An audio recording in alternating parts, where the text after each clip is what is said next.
the first is, depending upon how well you want to do, and particularly if you're starting a company, you need to work super hard.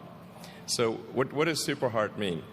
Well, when my brother and I were starting our first company, instead of getting an apartment, we just rented a small office and we slept on the couch. And we showered at the YMCA, and we had just one computer. So the website was up during the day, and I was coding at night. 7 days a week, all the time.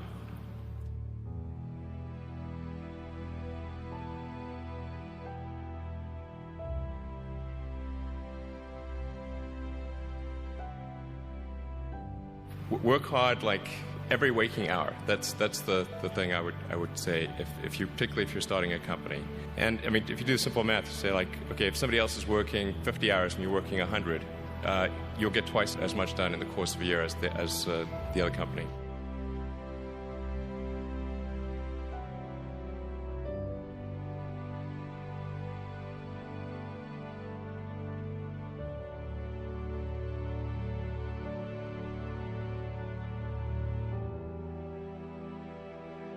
I think too is you got to make sure that whatever you're doing is a great product or service. It has to be really great. And I go back to what I was saying earlier, where if you're a new company, I mean, unless it's like some new industry or new market that, if it's an untapped market, then you have more ability to, the standard is lower for your product or service. But if you're entering anything where there's an existing marketplace against large entrenched competitors, then your product or service needs to be much better than theirs. It can't be a little bit better, because then you put yourself in the shoes of the consumer and they say, why would you buy it as a consumer? You're always going to buy the trusted brand unless there's a big difference.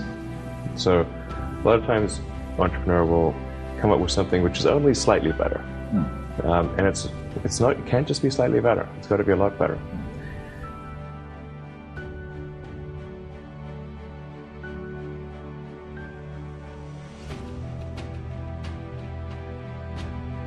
The other thing I'd say is that if you're creating a company or if you're joining a company, the most important thing is to attract great people. So either join a group that's amazing, that you really respect, or if you're building a company, you've got to gather great people. I mean, all a company is a group of people that have gathered together to create a product or service. And so depending upon how talented and hardworking that group is, and the degree to which they're focused cohesively in a good direction, that will determine the success of the company. So do everything you can to gather great people if you're creating a company.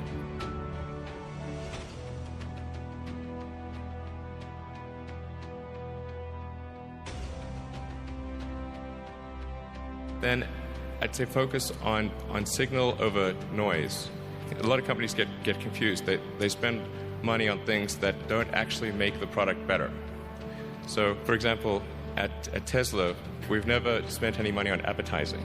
We put all of the money into R&D and manufacturing and design to try to make the car as good as possible. And I think that's the way to go. So for any given company, just keep thinking about, are these efforts that people are expending, are they resulting in a better product or service? And if they're not, stop those efforts.